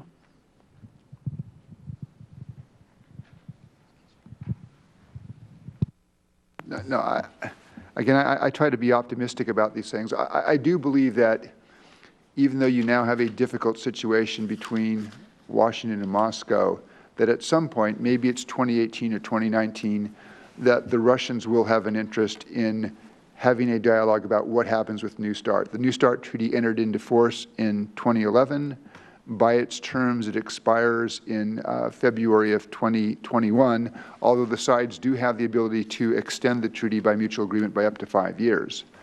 And while the Russians have shown little readiness in the last 4 years to go beyond New START, I do think that they would want to have a continuation of some kind of cap on American strategic forces and a certain amount of transparency, particularly if you're talking about the time frame of 2020, 2021, which is when U.S. strategic modernization programs with the Ohio-class ballistic missile submarine replacement, with a new strategic bomber, possibly with a new intercontinental ballistic missile, as those are coming online, that would be a time where I think the Russians would want to have some kind of cap. The question then becomes, would an American administration and would American negotiators then be able to use that Russian interest as leverage to say, okay, but now we have to go beyond strategic and we have to talk about non-strategic. I think that's going to be a judgment they'll have to reach at the time. Whether that gives enough leverage to force the Russians to do something. I personally would like to see the next step in U.S.-Russia arms control move beyond limiting just strategic or just deployed strategic and move to a treaty where at least one aspect would be a limit on the total number of nuclear weapons, deployed, non-deployed, strategic, non-strategic, and then with maybe some kind of a sub-ceiling on the deployed strategic warheads.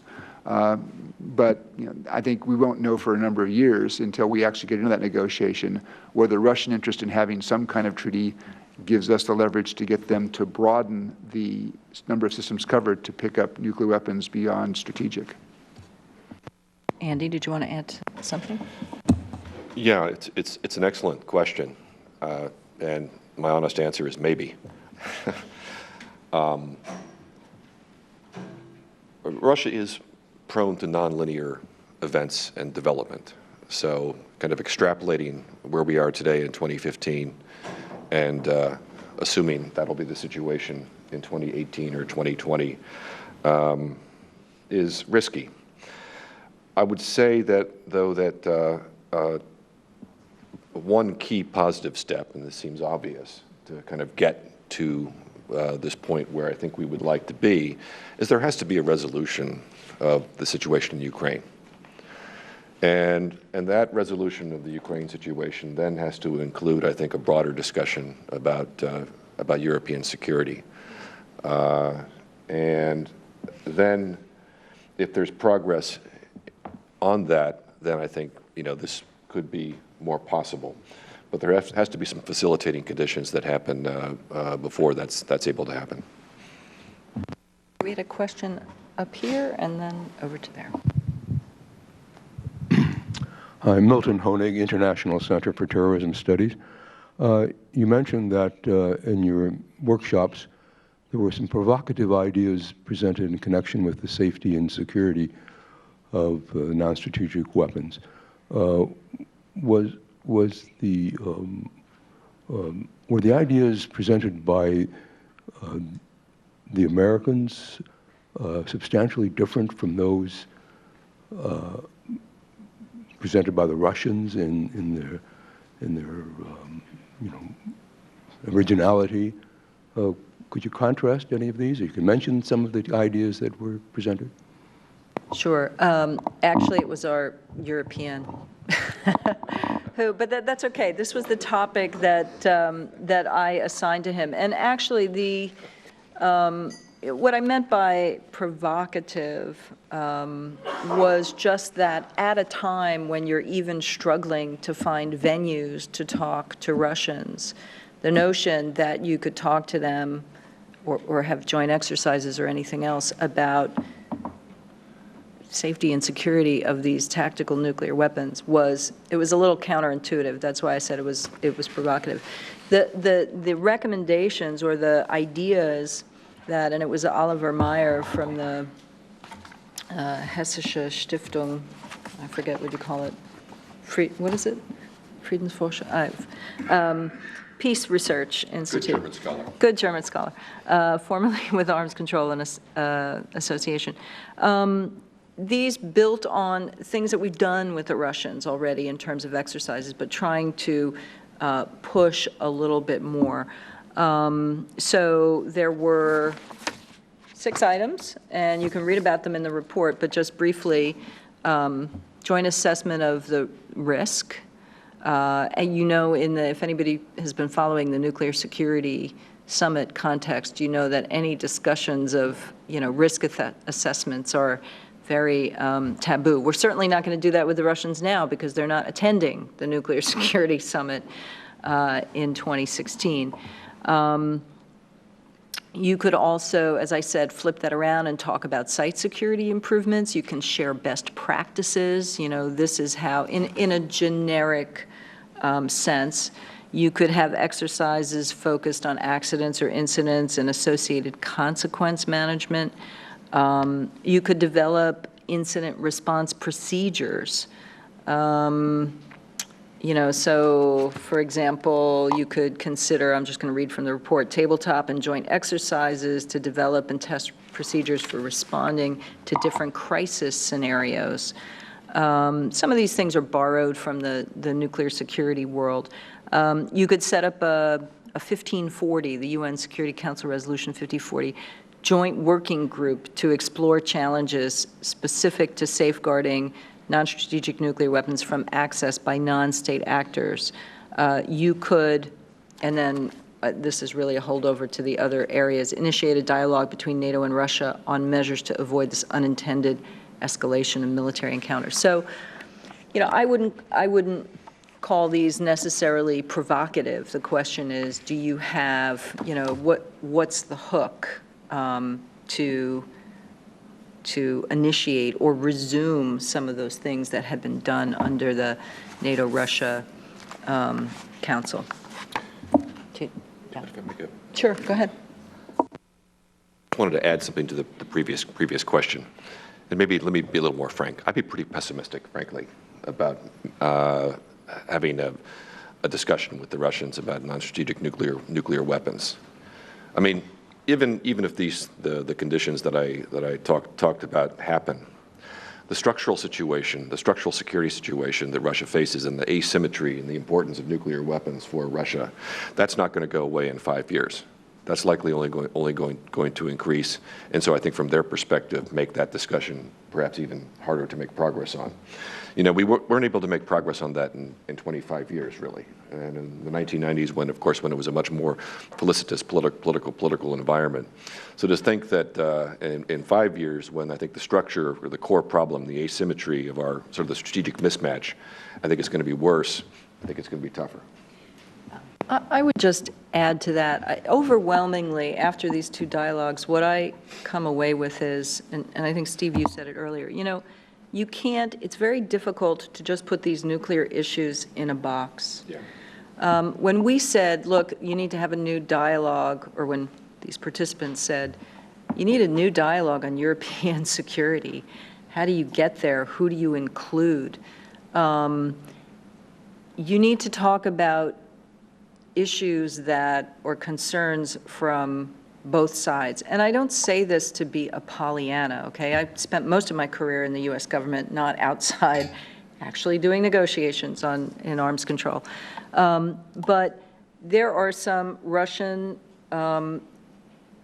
concerns or issues that are not going to go away. I mean, we can't simply keep deploying missile defenses and pretend like it doesn't matter or that there aren't issues of concern with that. We have our own security interest to consider, obviously.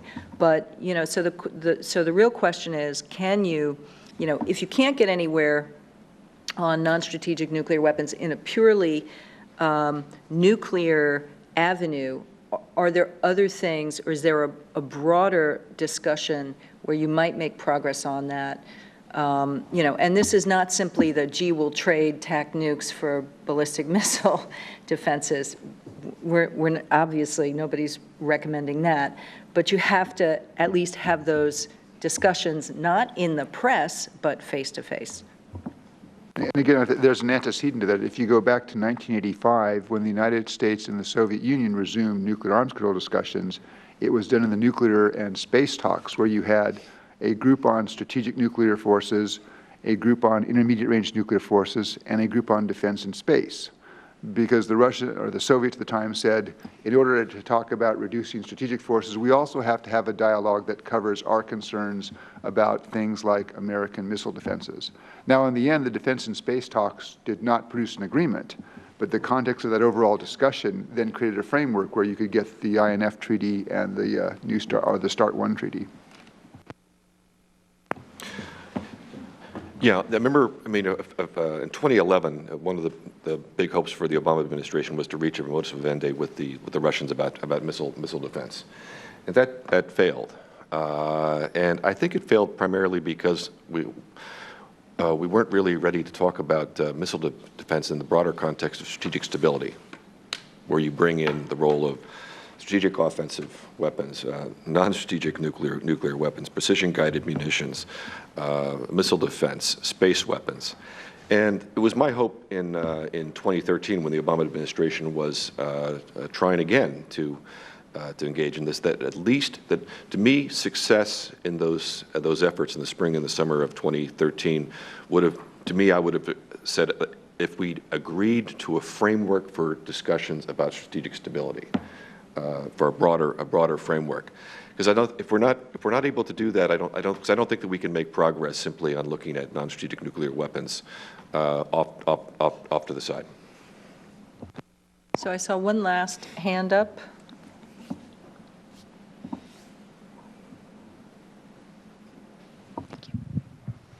Hi, I'm Meg Kelly. I'm here at CSIS. This was briefly mentioned, but I was hoping you could speak a little bit further specifically about China as a factor in Russia's willingness to move forward with positive dialogue or possibly arms reduction.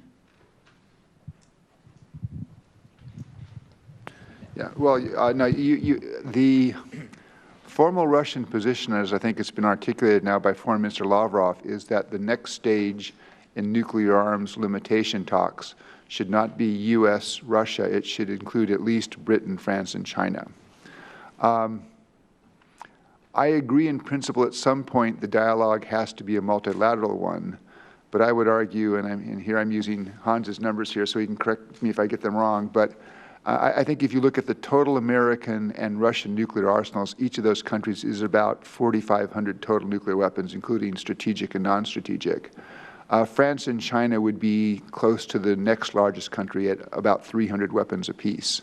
So I would argue that ultimately you have to get into a multilateral dialogue, but it does seem to me that there's significant room for one more bilateral U.S.-Russian negotiation. I mean, if Washington and Moscow agreed to cut their total nuclear arsenals in half, they'd still be 6 to 7 times larger than the nearest third country. But at least so far, what the Russians are saying publicly is that no, the next negotiation has to bring in third countries. Now, there might be a half step that you could do, because I don't believe that the Chinese are going to be prepared to say, yes, we're going to make a commitment in a treaty not to go above 300 while you're still at 2,000 or 3,000. But could you ask the Chinese, the British, and the French, for example, to undertake a unilateral political commitment in which they would just say, as a matter of our policy, we will not increase the number of our nuclear weapons as long as the United States and Russia are reducing? Meg, it's a great question. My discussions with Russians over the years, there's no question that the Russians are concerned about what China is doing and could possibly do in modernization and possibly expansion of their nuclear weapons capability. Over the years, they've They've been frustrated, I think, at least in discussions with me, about what they see as a lack of transparency in Chinese programs. Now, the China-Russia relationship at some level is a black box for us. So you can't answer the questions with any certainty, but I think it was significant that back in, I think, 2006 or 2007, the Russians approached the Bush administration with the notion of trying to multilateralize the INF Treaty. And I think the Bush administration's response was, well, sure, try, good luck. I don't think, you know, that would be great, but was not really met with certainly any interest. And I think it was the concerns principally about China that was motivating the Russians at the time. And that raises an interesting question, which is that, you know, sometimes, especially when you're at NATO, you forget that the rest of the world also has issues and interests, and that was brought home to me when I was had a visit by the Japanese ambassador in Brussels, who had talked or had heard about NATO's discussion with the Russians about various ideas concerning non-strategic nuclear weapons, which is, well, why don't you just take them all that are west of the Urals and move them east of the Urals? And that prompted the visit, saying, well, gee, that's going to upset the whole balance that we have in this part of the world, and that really isn't such a good idea. I mean, we should be talking about really elimination, although one of the ideas floating around was to take them and move them so they would be less of a so-called threat to NATO. And that, so there is a concern there that, you know, you need to take into account, is that, in fact, a broader strategic outlook needs to be addressed when you're dealing with this very small issue of non-strategic nuclear weapons, or not so small. Panelists, do you have any last comments? All right. So thank you all for your time and attention today to this important topic. I hope that even though, or the fact that everyone showed up on a Friday before Labor Day means we're ready to come back from our strategic holiday and work on these important issues. Let me just thank very briefly our external relations staff, my staff, Yukari Sakaguchi, Jack Disher, and Austin Baker for helping put this all together. And finally, please help me thank our panelists. You're terrific.